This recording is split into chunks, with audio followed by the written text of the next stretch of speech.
capítulo de este podcast que tenemos junto a Grupo Defensa. Hoy vamos a conversar sobre un tema bastante recurrente, sobre todo cuando se acercan fechas importantes o feriados largos en nuestro país, que este año ha sido de hartos feriados. Estamos con Ángela Mason para hablar del régimen comunicacional y directo, Ángela. Hola, Carmen Gloria. Sí, de eso vamos a hablar hoy día, de las visitas, régimen de visita, régimen comunicacional, tiene hartos nombres. Tiene hartos nombres. Quizás es bueno explicar por qué ya no lo llamamos visita, porque a veces la gente piensa que es por un tecnicismo de los abogados, que es como una maña nuestra, y popularmente siguen llamándolo visitas. Claro.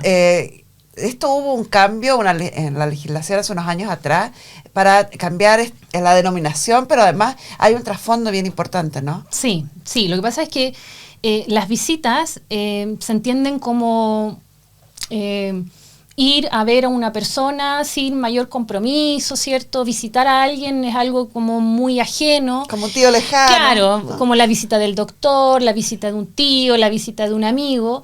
En este caso estamos hablando de relaciones de padres o madres con los hijos con los cuales no viven y por lo tanto no se entiende como un padre o madre visitador lo que busca la ley, sino que busca una interacción y un compromiso mucho mayor con la crianza y no solamente ir a verlo y cumplir una visita, entre comillas, cada 15 días, sino que tener una relación directa y regular y por eso toma ese nombre, por eso para nosotros los abogados es importante que lo denominemos así, porque igual el lenguaje crea realidades y si uno le habla a la gente de relación directa y regular, de alguna forma le va quedando cuál es el espíritu de la ley. Y hay unas características ahí en el nombre que ya son bastante clarísimas.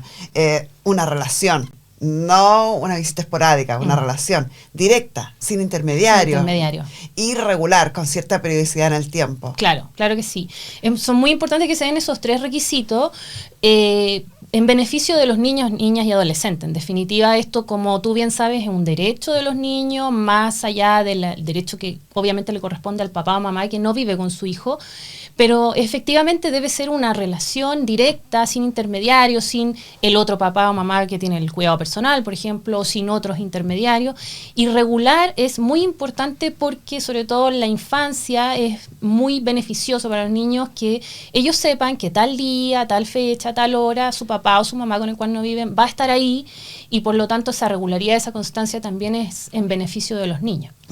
Eso es súper importante lo que acabas de decir, que al final no perdamos el norte, que cada una de las reglas, normas, están pensadas para beneficiar a nuestros hijos, para darle la mejor calidad de vida a nuestros hijos y respetando los derechos que a ellos le corresponden. Hablemos directamente de cómo formalizar o cómo regular esta relación directa y regular.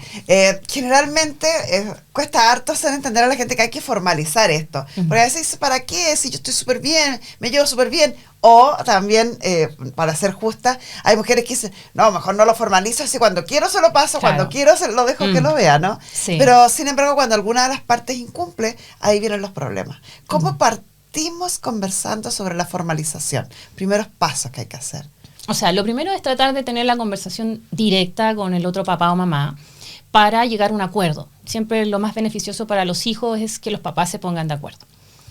Y esto lo pueden formalizar en una notaría, ¿cierto? Y luego pasarlo por el tribunal para que sea aprobado, o también pueden someterlo a una mediación voluntaria, donde un mediador los va a ayudar a acercar sus posiciones. Esa mediación es obligatoria según la ley si yo no presento un acuerdo entre las partes, ¿cierto? Exactamente, o sea, si yo quiero demandar, la mediación previa es obligatoria. Entonces, si no se llega a acuerdo, la última opción ya sería efectivamente la demanda en el Tribunal de Familia y discutir en el tribunal cuál sería el mejor régimen para el hijo o hija. Siempre nosotros los abogados vamos a recomendar que esto se formalice, porque la buena onda dura mientras dura la buena onda. Sí. Hasta acaba y empiezan los problemas. Y ahí es donde nos ponemos de acuerdo, porque tratar de lograr acuerdos entre las partes cuando están en mala se hace más difícil. En cambio, el acuerdo es mucho más fácil de ejecutar cuando las partes están llevándose bien, están con una buena relación.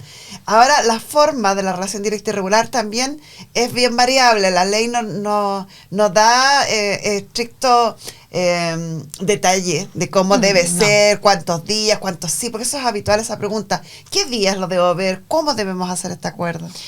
Claro, la ley no habla de qué días o cuánta periodicidad se debe... Se cayó. ¿Qué se cayó? ¿Qué te digo, de atrás. Me estoy weando. Pero sí, yo creo que le hacemos el corte nomás. Sí, hagamos el corte. ¿Sí? Seguimos. Sí. Porque justo estaba en la cámara que no, Por no eso, se vio. por Ya, eso ya. déjame ponerlo igual. Me No, perdí, no, me no, nublé. Y yo la Y se cayó. Esa cuestión que pusieron a hacer. Pero lo vas a sacar y después entonces los planos van a seguir, va a ser Da lo diferente. mismo. ¿Da igual? Sí, Sí, mientras no se vea que se cae. Exacto. Dale, ya. Cuando Carmen Gloria mueva la mano hacia adelante, preferíamos el plano de las dos, ¿cachai? Porque es como que tira la mano muy hacia la cámara. Ok. Ya, no me voy a morir. No, está bien, pero... ¿Y por qué cambiaron las cámaras así que las cámaras? Porque ahora tenemos un mejor plano tuyo, un mejor plano de ella y las dos más cercanas en general. ¿Qué hago? ¿De qué era la pregunta de qué estábamos hablando? De la ley De no la habla, ley. la ley, ya. No podía ser como... La ley no establece ni días Sí. ni horas. Sí, ya. ¿Cómo? No le podía como mostrar el Sí, último. yo me No, acuerdo sí, perfecto. estamos, claro. O sea, están las... O sea, puedo, pero tengo que cortar. No, pero no. estamos súper claros. Parte con la Ángela Sí, respondiendo, sí. estamos. Exacto. Efectivamente, la ley no habla de qué días ni con cuánta periodicidad el papá o mamá que no vive con su hijo debe verlos. Entonces es muy importante que esto se adecue a cada familia y de ahí es importante el acuerdo porque es mucho más sencillo llegar a un acuerdo donde ambos sabemos cuáles son nuestros tiempos, nuestros espacios, nuestras exigencias, digamos, para pasar tiempo con nuestros hijos, más allá de lo que decida un tribunal. Entonces hay una regla general o una práctica judicial donde finalmente se fija un régimen fin de semana por medio, quizás Claro. un día a la semana, eso puede perfectamente variar a lo que las familias y los niños les Necesitan, acomode, sí. claro. Claro, hay papás que trabajan a veces por jornada de En turno. 7 en turnos, entonces, o son variables los turnos. Mm. Entonces, siempre, si uno pone, yo tengo una frase, digo, si uno pusiera a los hijos en el foco y en la prioridad, esto fluiría solo. Y a veces no necesitaría ni siquiera la explicación de un abogado. Pero muchas veces, lamentablemente, no es así. Sí, a veces falla un poquito el sentido común y estamos como cegados con nuestras emociones, la separación, qué sé yo. Entonces, sacamos un poco a los hijos del foco, como dices tú, y nos centramos en nuestras propias necesidades o emociones y eso hace que obviamente no sean conformes con la del otro y ahí se genera el choque, más allá de ver qué es lo mejor para nuestros hijos. Y lo mejor siempre es que si los hijos tienen relación con sus papás, o vivían con sus padres, o hay una relación que se quebró a producto de una separación, ojalá se mantenga el mayor tiempo posible ese hijo en contacto con su otro papá. Sí, eso lo hemos hablado otras veces con psicólogos y la importancia que tiene esto de no privar al hijo de la relación con el padre con el que no viven, sobre todo. Primero porque es un derecho, ¿cierto? Un derecho a la identidad que garantiza nuestra ley y que reconoce nuestra ley y el ordenamiento jurídico, pero además por el daño que se le produce emocionalmente el no poder identificarse con la otra parte. Y la mayoría de las veces esas prohibiciones de distanciamiento obedecen más a problemas entre los adultos Sí. que directamente con el niño. Ya. No llegamos a acuerdo, porque ya revisamos, ¿cierto? Si es que esto se produce, si el acuerdo se produce, la importancia de formalizarlo y pedirle a un tribunal que lo autorice. Claro. Si no llegamos a acuerdo, ya revisamos que es necesario realizar el trámite de la mediación. Sí. Y en la mediación existe la posibilidad de que lleguemos a acuerdo, se termina todo ahí, o que alguno no asista o no se produzca el acuerdo. Y ahí se inicia recién el proceso judicial. Exactamente. Hablemos del proceso judicial. Bueno, el proceso judicial, como la mayoría de los procesos, casi todos, se inician con una demanda. Yo debo demandar al otro papá o mamá que no está, o sea, que está ejerciendo el cuidado personal para que se regule el régimen de visita. Debo hacerlo con el patrocinio de un abogado, obviamente, y presentarlo ante el Tribunal de Familia que corresponda, de acuerdo a donde viven los hijos, ¿ya? El proceso se inicia, digamos, igual que cualquier otro proceso en el Tribunal de Familia. Básicamente se va a notificar al otro papá de que hay una demanda en su contra, donde se está pidiendo un régimen de visitas específico. Ahí en la demanda hay que poner cuál es el régimen que yo Cuando pido. estamos hablando de mandar al papá o a la mamá para permitir o para fijar una relación directa y regular, esto generalmente, en el 99,9% de los casos, es el padre que no vive con los hijos, Sí. el que pide que se fije o se regularice la relación con el hijo. Sí. Pero no son pocas las veces que madres que viven con sus hijos, la mayoría son madres, pues hijos Sí. padres, piden que esto se formalice y piden que el otro padre lo formalice. ¿Podrían ellas de alguna manera iniciar esta acción? ¿Les es recomendable que lo hagan?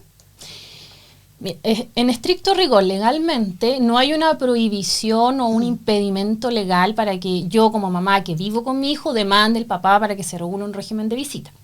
Pero si yo voy al sentido común, es como si yo no puedo obligar a un padre que no tiene interés a estar con el niño o niña, porque en el fondo eso va a ser perjudicial para ese niño o niña. O sea, aunque técnicamente, legalmente sí podría hacerlo, ejerciendo un derecho de mi hijo o hija, no puedo yo mandar a mi hijo o mi hija a estar con una persona que no quiere estar con él o ella. Entonces no hay ninguna resolución judicial que pueda obligar a un padre a querer. A querer a su tener hijo. interés en Exactamente. Entonces no puedo yo obligarlo a tener una relación con él si no quiere, porque finalmente eso va a ser contraproducente para el hijo o hija. Sí, pero es bueno esclarecerlo porque lo preguntan harto. Me Sí. toca que lo preguntan harto en redes sociales. Y porque les da miedo que el día de mañana aparezca como tú me prohibiste, tú no me dejaste. Y es importante quizás recalcar que el derecho se hace exigible judicialmente solo una vez que ha sido autorizado y ordenado o ordenado por un tribunal, no antes. No, antes como una obligación natural. Exactamente. Ya.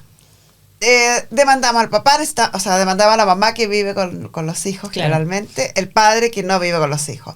Para eso necesita obviamente la dirección para poder notificarle. Sí. Y ahí el tribunal revisará los antecedentes, que es importante que yo presente en el tribunal, que yo, o si yo como al contrario, como demandada, como madre demandada, no estoy de acuerdo con esto, que es importante que ambas partes vayan presentando en el juicio. Bueno, las pruebas en un juicio son lo que determinan un resultado en un sentido o en otro. Entonces las pruebas son muy importantes, acreditar en el fondo que existe una relación previa, y si no existe esa relación previa entre padre e hijo con el cual no vive, al menos proponer un régimen que sea paulatino, progresivo, o sea, dar a entender al tribunal de que uno se va a acomodar a los tiempos del hijo y no a los tiempos de uno.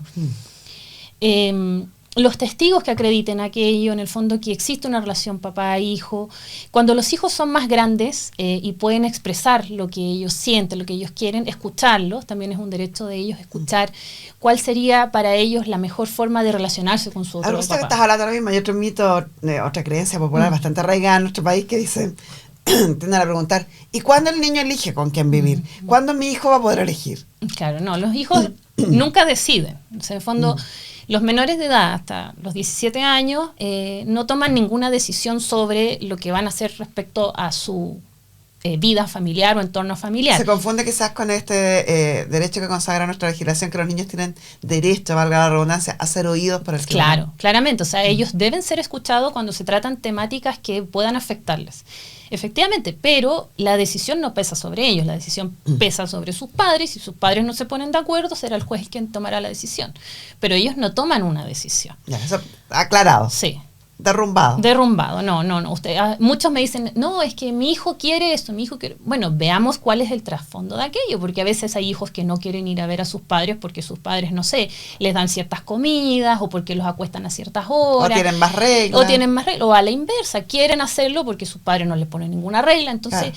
Eso es una opinión de un niño o niña o de un adolescente que no tiene un criterio formado, obviamente no tiene por qué tenerlo, y por lo tanto el juez la ponderará en su mérito. Finalmente es eso. Acompañarlo a otros medios de prueba, ¿no? La petición del niño. No Claro. solamente a la declaración o deseo del niño. Claro. Y respecto a la madre, lo que me preguntabas tú, claro, Sí. si la madre se quiere oponer al régimen, tiene que acreditar cuáles son las causales por las cuales el padre o madre que no vive con su hijo no estaría capacitado para mantener ese régimen. O si quiere que sea de a poco. Muchas mamás así que están con sus hijos recién nacidos, muy chiquititos, también se oponen por el tema de la lactancia, qué Sí. sé yo, pero eso puede ser justificado en un tribunal sin ningún problema, pero arbitrariamente no se pueden oponer. El tribunal siempre va a observar las condiciones o las características particulares de cada caso. En los Sí. casos de los niños con amamantamiento puede establecer un régimen por hora o Sí. en interpapa, como Sí. vamos a llamarlo de alguna manera. Sí. Y en el caso de niños más grandes también, de acuerdo a las actividades que tengan. Los horarios, los días, tal como tú decías, no están indicados en la ley, más bien son el acuerdo entre las partes o la conveniencia del caso en particular.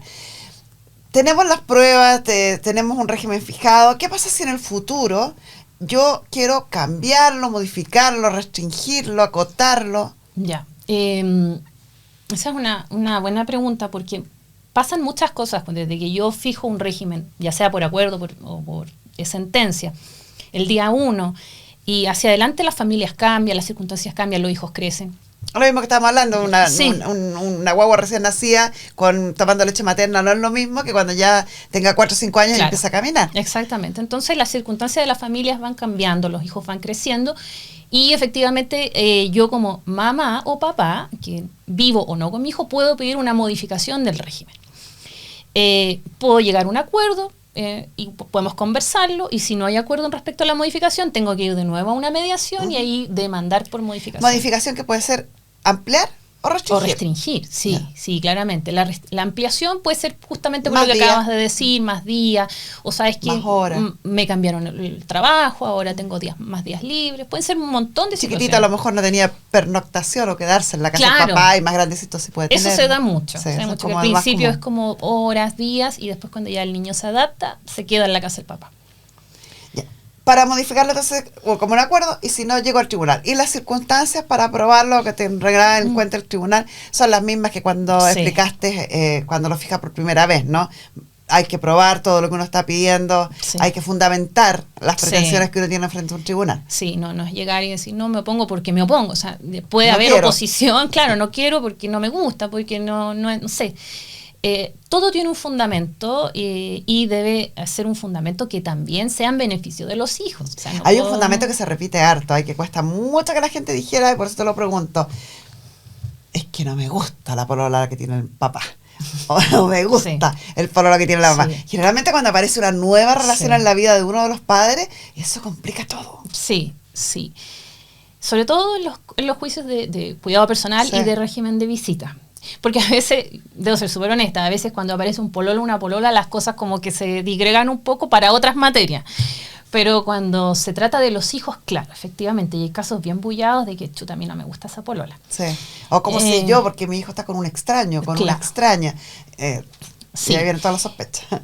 O sea, no es fundamento que el papá tenga un pololo o el papá tenga una polola nueva o la mamá tenga un pololo nuevo negarse al régimen de visitas, para nada. Ahora, si esa persona, este tercero, está generando hay algún tipo de negligencia, daño o vulneración, efectivamente eso va a ser motivo para revisar el régimen de visitas. Sí, pero per Hay que se probarlo. que exista un extraño nuevo, eso es parte de la vida, los hijos tienen que acostumbrarse a aquello y a veces qué mejor, Carmen Gloria, que tenga, no sé, 2 papás, 2 mamás, que le entregan el mismo cariño y amor, tiene 2 cumpleaños. O sea, yo los insto a las personas como a pensarlo desde ese punto de vista. O sea, ojalá tenga una buena relación su hijo con la polola del papá o con el pololo de la mamá, porque se va a llenar de amor por todos lados y va a que saque lo mejor de esto. Y muchas veces todo lo contrario, buscar lo peor de esto, que es un nuevo, que es un extraño, yo no lo conozco. Generalmente estamos rodeados de gente nueva, extraña en la vida, en los colegios. Pero lo primero es confiar. Yo entiendo las aprensiones de las mamás, sobre todo cuando son hijos más chiquititos, pero la labor de cuidado cuando los hijos están con el otro papá es de ese papá, finalmente. Entonces, independiente de cuál sea el extraño, si ese es un papá que está ejerciendo efectivamente su labor de padre como corresponde, su hijo no debería correr ningún peligro. Si yo detecto, bueno, y repitiendo lo que dice la ley, ¿no? Solo un tribunal de la República puede suspender, restringir la relación entre un padre y un hijo. Si yo detecto algún indicio de vulneración grave, porque la ley agrega además que debe ser grave, debo ponerlo en conocimiento del tribunal, debo primero realizar la denuncia, ¿cierto? La policía, investigaciones, o directamente en el tribunal. Y será el tribunal el que suspenda. Si el tribunal suspendió o me suspendió a mí como papá la relación con mi hijo durante un tiempo largo, 1 año, 2 años, que es lo que demoran estos procesos más complejos, ¿cómo reanudo esa relación? Porque algunos padres dicen, bueno, ya se aclaró, se dilucidó en el tribunal que yo no tengo que no hay ningún riesgo, quiero ver a mi hijo mañana. Y se frustran harto cuando no pueden. Sí, es bien complejo porque uno entiende como mamá que uno quiera estar con su hijo, pero yo siempre le digo a la gente que los tiempos de los niños son distintos a los de uno. Y no por existir un vínculo sanguíneo va a existir efectivamente una conexión emocional, ¿ya? Entonces, si se rompió ese vínculo, lo que va a hacer el tribunal es, bueno, modifiquemos el régimen y hagamos una reanudación del mismo o de otro de forma paulatina. O sea, vamos a partir de menos a más en la medida que el niño se vaya adaptando. Y eso es lo que se llama, o se conocen como terapias de revinculación. Claro, hacen terapia, muchas veces quedan sujetas como a lo que diga la profesional, la terapeuta, y si el tribunal logra vislumbrar que el niño está en una situación, digamos, estable emocionalmente, va a reanudar el régimen con el papá de menos a más, hasta llegar a un definitivo, por decirlo de alguna forma, o uno que ya se mantenga en el tiempo.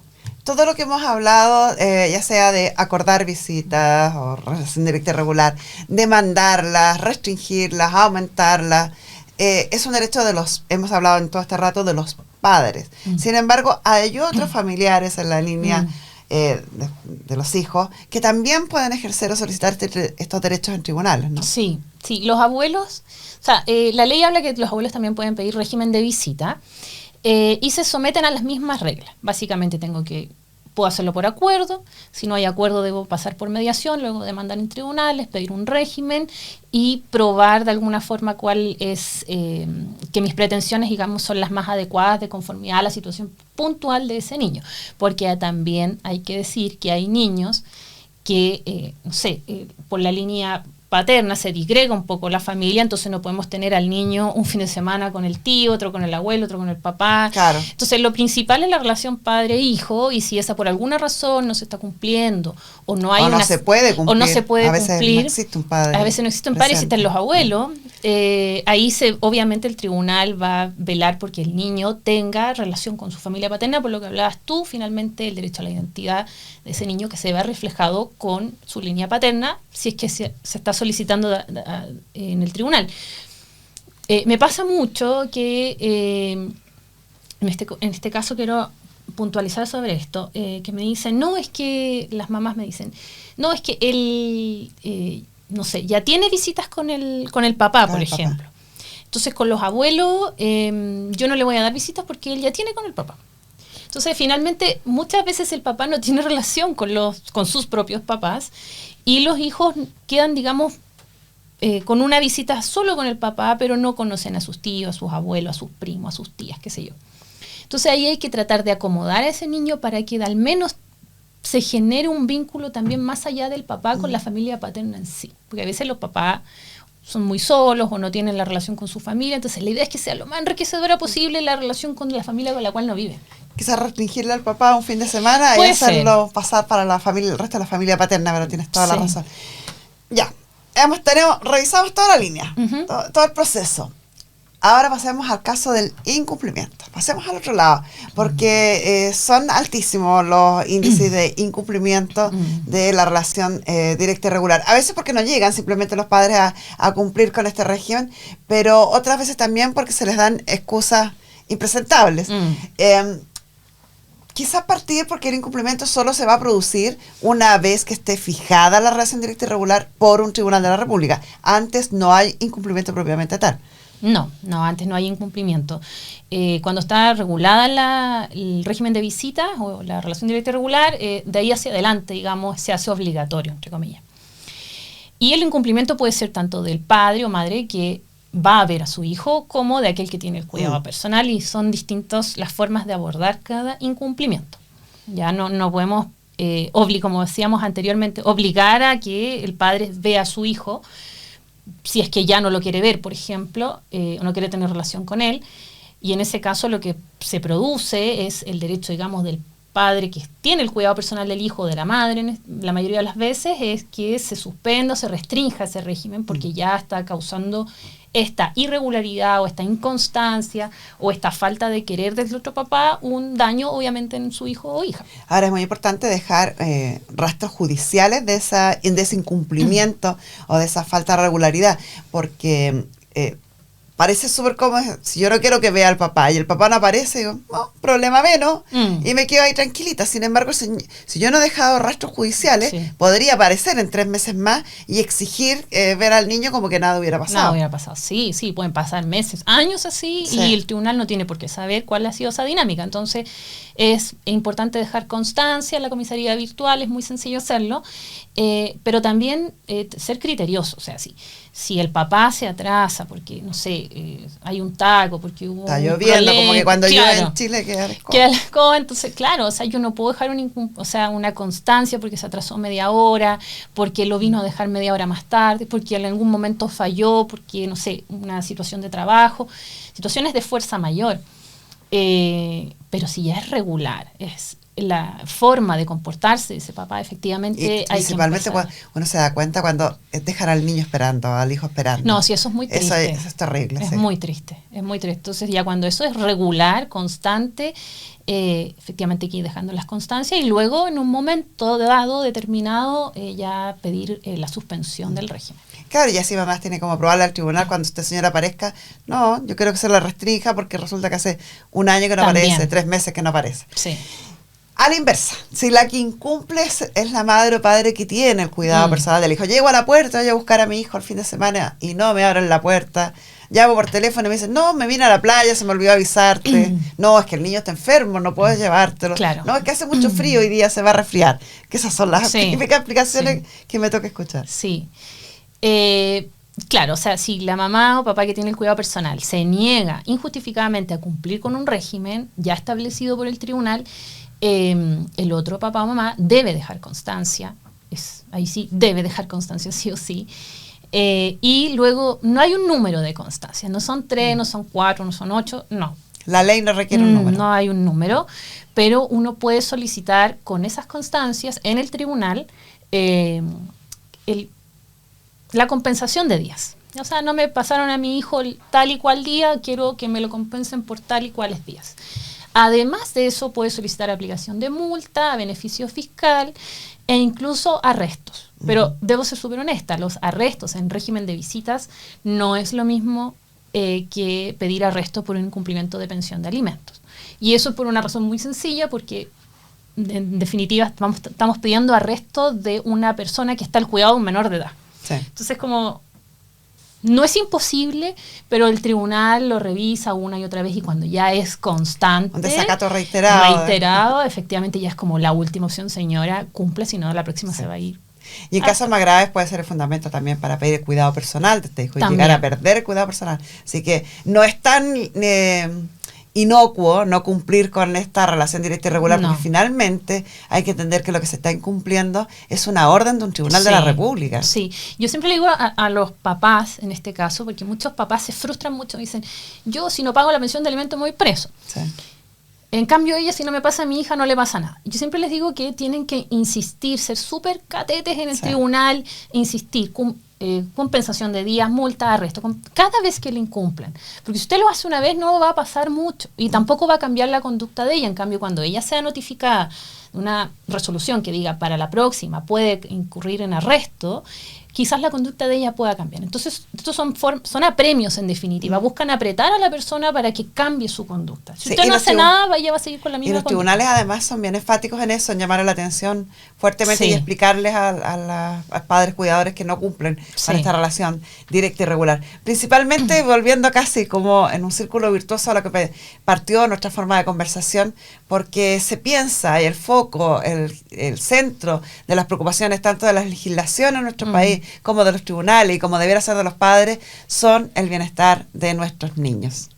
Así es, sí. Eso es un poco difuso cuando uno está en el centro del problema y es por eso bueno buscar asesoría con abogados que se dediquen a esto, porque el abogado le va a decir desde el punto de vista jurídico, pero no tan técnico, sino que más bien entendiendo uno como abogado el espíritu de la ley. Porque como te decía, mucha gente dice, bueno, yo me voy preso y ella no. Entonces hoy uno le explica por qué ocurren situaciones de una forma y no de otra. Y ahí empiezan como a centrar el conflicto en solucionarlo en pos de los hijos. Hay gente que es un poquito más complicada, pero la mayoría todo, ¿no? logra entenderlo. La mayoría logra entenderlo. Y si no, para eso estamos aquí en Grupo de Sí. Defensa hablando de estos temas en profundidad, para explicarlos, para que se entiendan y tomen conocimiento. Creo que cuando uno tiene mayor conocimiento, tiene mayor capacidad de tomar decisiones correctas y de actuar en forma correcta, beneficiando además, en este caso, a los protagonistas de esta historia que son nuestros hijos. Así es. Muchas gracias, Ángela, y Gracias. espero que pronto conversemos algún otro interesante tema del área familia de Grupo de Defensa. Gracias a ti, Carmen Gloria. Yo feliz de conversar estos temas, en verdad me encantan, me apasionan mucho. Así que nos vemos en otra instancia. Así es. Muchas gracias a ustedes por acompañarnos.